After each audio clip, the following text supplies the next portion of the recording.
I'm sure all of you have some question and some comments. I'm directing my question to the first speaker, Mr. Shoaib. Shoaib Ahmad, okay, please. I would like to ask you whether you find any way to integrate between Dembski information approach with Michael Behe's definition of design as the arrangement of parts that transcend as arrangement of parts that leads to a functional or structural whole that transcends the capacity of the individual parts. So is there a way, in your opinion, to relate between Dembski and Behe's view of design? Thank you. Okay, thank you very much. Yes, brother. Next question. Yes, I'm coming to Prof. I'm coming. He raised before you. Please. Yes, I will give you a chance. Mine is more of a criticism than a question. Be brief, please. Yes, this issue of new Kalam, I find it to be very unconvincing and also non-Islamic. You know, where you live in the modern, postmodern period, and it's fashionable to make everything new, right? So it sounds cool to talk about new Kalam, whatever, but I find it to be lacking substance entirely. And the reason is, every ilm is a result of its qawaid, of its principles, of its methodology, okay? So now Kalam has certain methodology. Now, if you're saying that you're gonna create a new Kalam or neo Kalam, whatever, word you use for new, that for that to have substance, you must say, well, we reject these fundamental principles of Kalam for these reasons, and we posit this new methodology, and we justify this methodology on this evidence, okay? But none of the people who have used this word new Kalam have done this. They're just using like an empty word, new Kalam. How is this different? What is this methodology? On which grounds do you change the methodology of old Kalam? If you're just using Kalam to deal with new issues, this doesn't make it a new Kalam. Let me give you an example. In Hanafi fiqh or Shafi fiqh, we deal with new issues all the time called nawazil, right? But we don't call this new Hanafi fiqh. Why? Because we use the same usul, same methodology. Okay? So I would just caution everyone from throwing around this word without really explaining to the rest of humanity what it means, what is it based on, what is its methodology, how is it different from the old methodology, and on which evidence shall we prefer this new methodology as opposed to the old methodology. To give you another example, you said exclusion, this word of exclusion. So we have a word in Quran, it's called creation, okay? And from what you said, it means the same thing.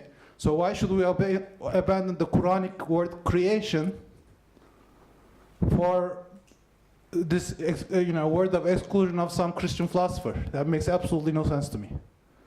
So again, let's not try to be new just because it's fashionable. Let's let there be some substance to any change we posit and offer. Thank you. Okay, thank you very much, brother. May I know your name? My name? Yes. Dr. Mohammed Stolsky. Coming from? I'm from Turkey, but I came from the United States. Okay, thank you very much. Yes, Professor Basil. I have two comments. A comment about two presentations. First is the presentation of Dr. Shuaib. I have two comments. Encouraging comments, hopefully. Yeah, just comments. Yes, encouraging, because they are very young. Encouraging. Yes. But correcting, correcting some basic concepts. I'm not sure whether the title, New Cosmology, is suitable for such a presentation, because the word cosmology nowadays is something which is much larger than what you were concerned with. But let me make one important little correction, and that is, in layman book they talk about velocity position relationship. Actually, velocity in quantum mechanics is not well defined, because as you know, velocity is d by dx, dx by dt, and this dx by dt is only obtained when delta t goes to 0. And in quantum mechanics, you cannot take delta t goes to 0. The proper presentation of this relationship is to say momentum. Momentum is well-defined quantity in quantum mechanics. Velocity is not. So you should say velocity, you should say momentum versus position relationships, and this is of course, acceptable. Second, the miracles do not violate the laws of nature. Miracles violate laws of physics, not laws of nature. And this is a common misunderstanding and confusion in the West, because they take the phrase or the term laws of nature to be equivalent to laws of physics. That's why you see Paul Davies, for example, in his book, The Mind of God, sometimes he uses, or Stephen Hawking, the late Stephen Hawking, confuses laws of physics, laws of nature, laws of physics. In fact, they don't differentiate mistakenly by laws of physics and laws of nature. Laws of nature are the phenomena without any explanation of the reason for the phenomena. As I said, fire burns cotton, full stop. If you release a stone, it will fall toward the ground without any reasoning, without any describing a mathematical form. Laws of physics are description of what we understand, how we understand the laws of nature. That's why a miracle violates laws of physics. It violates our logic, our understanding.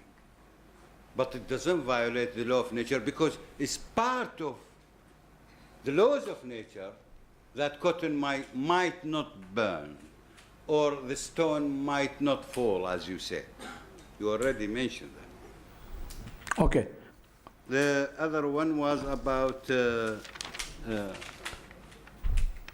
I feel that these proofs, in fact, if you are going to do any, we are going to revive Kalam, we need to revise the proofs of the old mutakallimun, whether the late mutakallimun or the early mutakallimun.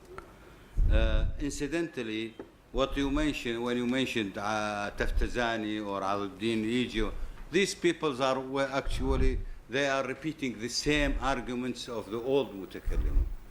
I mean, the endurance and non-endurance of accidents was not created or invented by the late mutakallimun.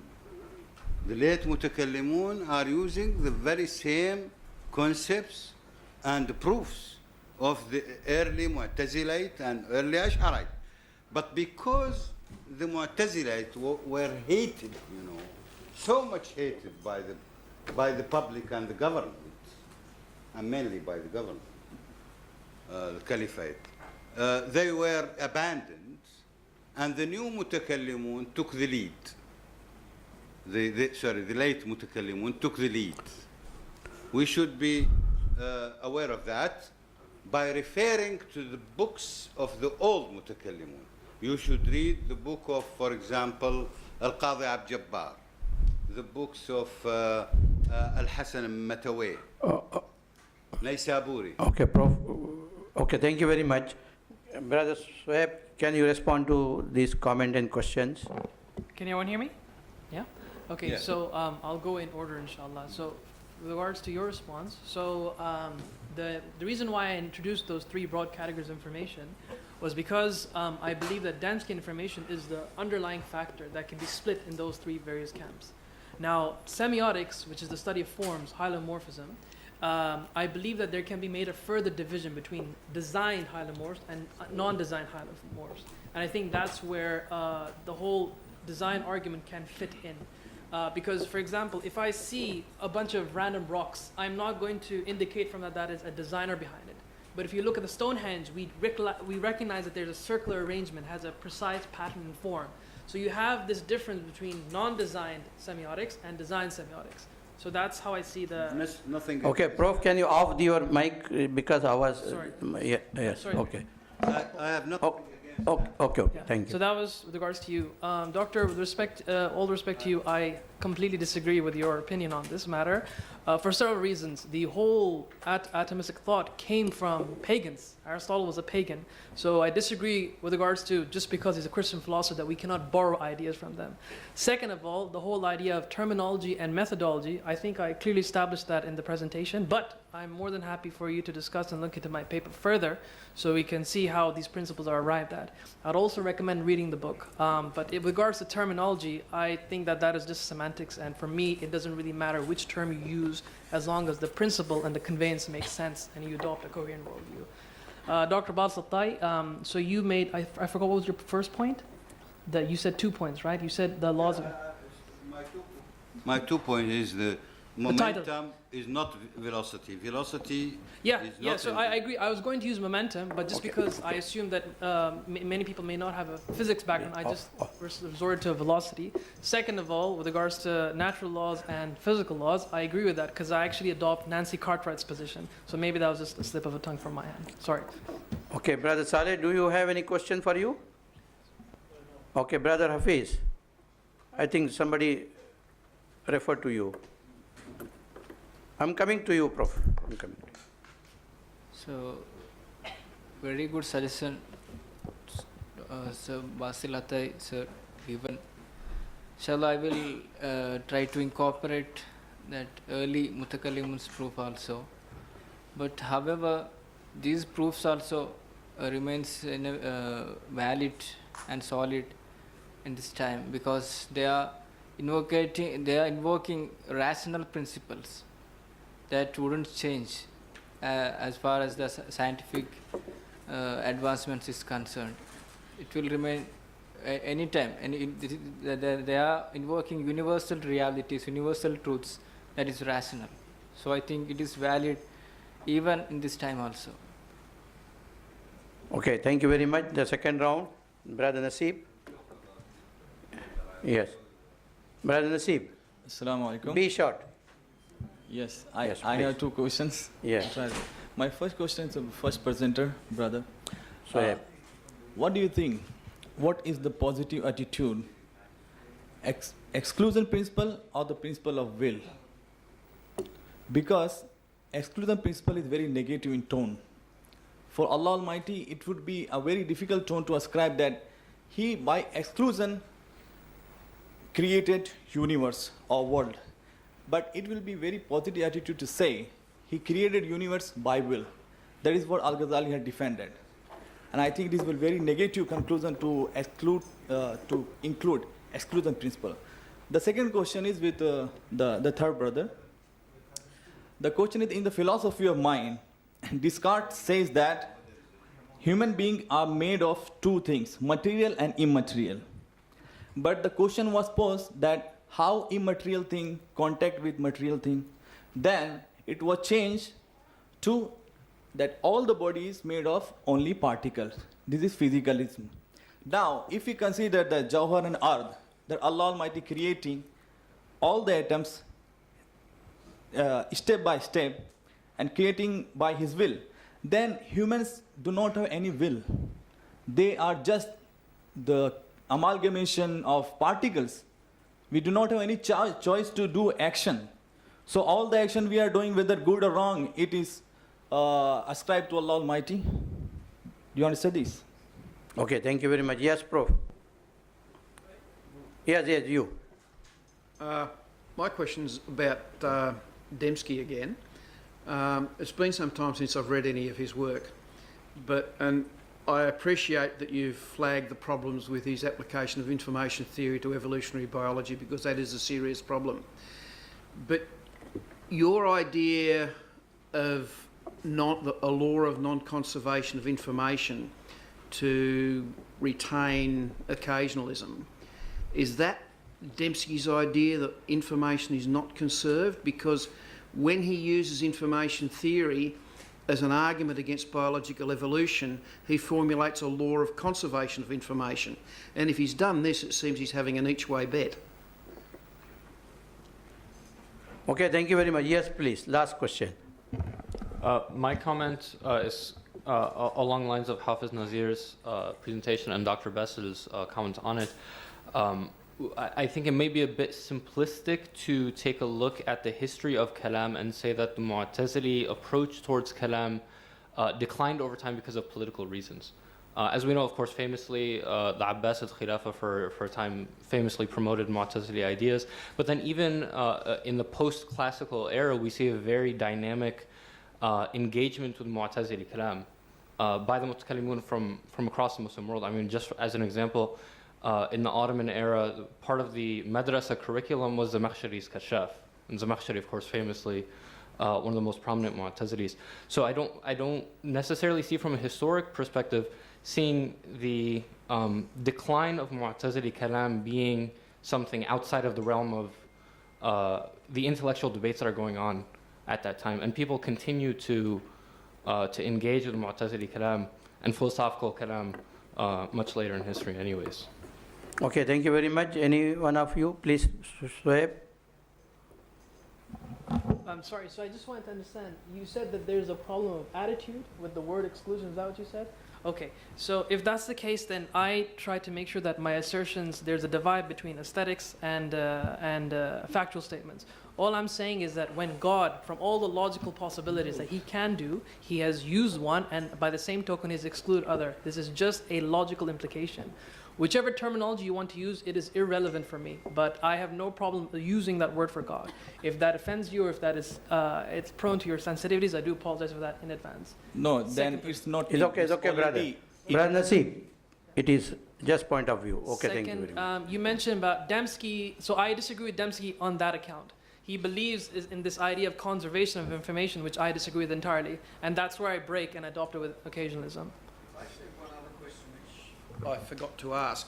When you're talking about semiotic information and Yep. you're talking about non-designed semiotics versus designed semiotics, there is another category which is apparent design. Yeah. So how do you distinguish between the apparent design and the design? Well, that's the big debate. If a bunch of stones randomly come together and they form this circular shape or rectangular shape, that seems to be apparent design, but it wasn't actually designed. Now, the thing is, it depends on how far you conceive design to be. Local events may not or may have design, depending on who the agent is. But globally, we believe there's always a designer.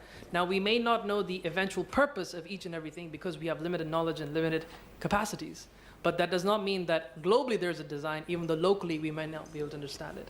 I'm working things out taxonomically, but that's just a rough idea from my side. Okay, Brother Hafiz.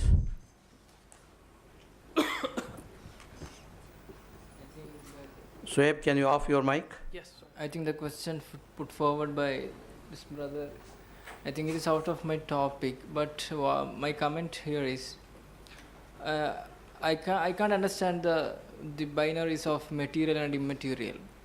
Really, there is we can categorize that Al-Bari subhanahu wa ta'ala and the Alam. And even in the Kalam discourse, the definition of Alam is Masih al-Bari. That is Masih al-Bari. So that Alam has been categorized into Jawhar and Ard. And it encompasses all the existence, maybe material or immaterial, as it is put forward by him. And I wouldn't like to answer the question related to theodicy as it not belongs to my topic. Okay, thank you very much. Any other question, please? 1, 2. Okay. From sister side, anybody? Okay, thank you very much. Okay, Fatmir, just wait. First this brother, please. Yes. Behind Fatmir. Yes. Yeah. My name Wardani. I came from Indonesia, Banjarmasin, Sos Kalimantan. My question will be addressed to Salah Nuaidir about misinformation tawatur. The first question is, can you make difference between the notion of tawatur, misinformation, between according to jurists and according to theology, Muslim theology, and about between mutakallimun wal fuqaha wal muhaddisin, because there are different between three seculars. And the second question is, how about psychological factor and the notion of tawatur according to, for example, Al-Ghazali? And the third question is, how about the notion of ada and the notion of itirad al-hawadis according to Al-Qadhi Abdul Jabbar? Thank you. Okay, thank you very much. Yes, Brother Adi. Well, I think coming back to design, but if there is a God, right? If there's Allah, then nothing in the world is not designed, right? So things that seems to be not designed, it just are only apparently so, right? That's one thing. And the second thing I would like to comment on Propasi. I think of course it's good to both look into the early mutakallim and also the later mutakallim, because the later mutakallim has elaborated in further detail some of the principles of the early mutakallim. Like someone like Razi, he wrote like a few volumes just on time and space, and with very detailed. With further arguments, and I think we can develop that. For example, the way he explained tashir has a lot of substance for how we conceive of design now. See? So that's what I'm trying to say. So I think it's also good to look into post-Ghazalian Kalam, because a lot of argumentative details that that are conceptually rich. Thank you. Okay, thank you very much. Dr. Fatmir, please be brief. This is just a small comment, I would like to clarify when you look at the process of evaluation, because we have different approaches and different methodologies. Now, we as Muslims, we should have a clear picture when we look at the way we evaluate others. If we are going to evaluate, if we put ilm kalam on the other side, and we allow others to evaluate what we have established, then the result will be different. But if we are going to look at the others from the ilm kalam that is established based on our heritage, and especially the sources, then the possibility to get a positive result based on our perspective will be very high. And we don't see any problem if we borrow from others, but borrowing should be within the line of the methodology that we have established from our perspective. Because when you go out for a while, from our perspective, in order to understand others, the possibility of facing the risk to evaluate what we have from the other's perspective will be very high. But in order to maintain your approach, like as we said that maybe physics or science, it is accepted by our approach, but we should allow our approach, that is the Quran and Sunnah, when you look at the Islamic worldview, to evaluate other approaches. But if you look at it from the scientific perspective, they have their own parameters to evaluate things. Now, if you look at the way they, like you said, that having a rational God, I don't see any problem. From their perspective, that is how they think. But from our perspective, we have our own perception to evaluate things. Because we don't have like doubts or being skeptical, we just have a belief and faith that is very firm. And our faith and belief, it is evaluated based on the sources of knowledge that we have. Okay. So this is my comment, that to make it clear for all of us, being a Muslim, we should have a different approach. Okay, thank you very much. Thank you. Yes, Professor. A short comment. Yes. To our friend here, he says decline of Mu'tazilah was not caused by the government.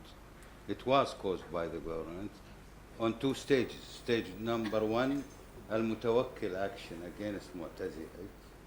And the second one, I am not sure whether you are aware of something called the Qadri Declaration. Al-Qadri Declaration was a declaration banning completely the work in Kalam, and especially Mu'tazili Kalam. And it was preached in mosques for many, many years, for decades. Every Jum'ah, they read the Mu'tazili, the Qadri declaration, and you can go to history and see. And since then, Mu'tazili books were burnt. That's why we don't see many books, many manuscripts from Mu'tazili. Okay, thank you very much. You can, Shoaib, you want to respond to some of the question or comments? So I've lost track who responded what, but just coming back to your point, sorry, can you remind me? I heard so much, I forgot. What was your point? I was saying that if there's Allah, if there's a okay, creator, I remember now, then okay. then nothing in the world is undesigned. Yeah. Okay, so this is the reason I make a distinction which Dembski doesn't make in his book, and that is the difference between... Ready off your mic. Sorry. And that is the distinction between global design and local design. So global design, we believe that completely the universe is designed. How it's designed, I mean, those are parameters that are left to Allah. Now, because we have limited capacities, we do not have that infinite landscape in our perspective. For that reason, we can attribute things to chance, which I think does not ontologically exist. It is just an epistemological problem that humans face. And that's why we have, in our epistemology at least, the division between design and chance, or physical necessity, whatever the other alternative is. So that's what responds to that. And I don't think I have anything else to say. Okay, thank you very much. I think we are coming to close our session. Yes, brother Saleh, you want to add something, please? Thank you, brother, for your question. The difference in the definition of tawatur between al-fuqaha and muhaddithun and usulis, frankly, there is no difference between them. That the tawatur is the report of a group of people, narrated by a group of people, which and they. It's impossible to agree to lie. But the difference is in work. So the work of muhaddithun is to collect the ahadith and see if it gives knowledge or not. They give knowledge or not. But usulis, they don't work on this. They only give us a rule that if we find or if we hear a report, which is mass transmitted, so it gives knowledge. And the second point you mentioned, sorry, I missed that, about Imam Ghazali. What is it again, please? Is there a psychological factor about the notion of tawatur according to Al-Ghazali? The first word, sorry? The notion of tawatur according to Al-Ghazali and concerning psychological factor. Factor. Factor. Yeah, psychological factor. Do you mean the introspections that if many people claim that, for example, I feel that I'm sad, the second feels that happy. So all of them, at least there are some of them true and some of them lie. If they are so large group of people. Do you mean that? Yes. Group of people. Because if we compare to, for example, with Al-Qadhi Abu Jabbar, there is no the notion of tawatur. التواتر إنما هو إطراد الحوادث وما يتعلق بالعادة. وكذلك إذا نظرنا إلى كتاب الإمام الشاطبي ليس هناك في الحقيقة معنى التواتر بمعناه الحقيقي. التواتر إنما هو مجموعة من الأخبار التي توحدت في المعنى. إذن هناك الفروق بين المتكلمين والفقهاء والمحدثين، أليس كذلك؟ Okay. Can you off your mic? Off your mic. Okay. Yes. No, the difference is just in working on it. The muhaddithun doesn't work on, for example, epistemological certainty, if it gives knowledge or not. Yeah, I said that before. But the work of muhaddithun is only to collect the ahadith and see if they give knowledge or not. But they don't work on epistemologically. But legal theorists, yeah, they do that, but they didn't look at the ahadith if it gives knowledge or not, or they only give us a rule that if we find this khabar, so it gives knowledge, only this. Yeah. Okay, thank you very much. So, just to conclude the session, I would like to share with all of you 3 points which I felt that needs to be taken seriously. Number 1, we need to know what is the nature of the discourse of the Quran. We need to really understand the nature of the discourse of the Quran. If we understand that, we can resolve so many problems which are unnecessarily coming on the way. Number 2, whether we are analyzing Kalam or modern sciences, or we want to plan, unify Kalam and sciences whatsoever, we have to have a framework based on Quran and Sunnah. Without referring to the framework of analysis coming or developing from Quran and Sunnah, I think we would be in some problems. And finally, I feel that most of us are investing our energies on deconstruction of modern philosophers or modern sciences or Western or this kind of thing, instead of providing our own constructions. We have to come forward with our own notions, our own ideas, our own theories, instead of talking about other theories.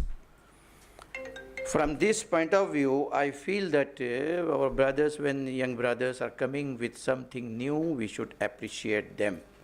Because thinking is appreciated always. If you think rightly, you have 2 rewards. If you think not completely rightly, but think, you have 1 reward. So, a good presentation or a good session is one that can generate creative and intellectual tensions in the minds of the participants. And I feel that a number of questions and comments were made here. That is the sign that these presentations were good, and this session is also good, and I am also good because I am Mumtaz. Thank you very much. Jazakallah. Khairan Kaseer.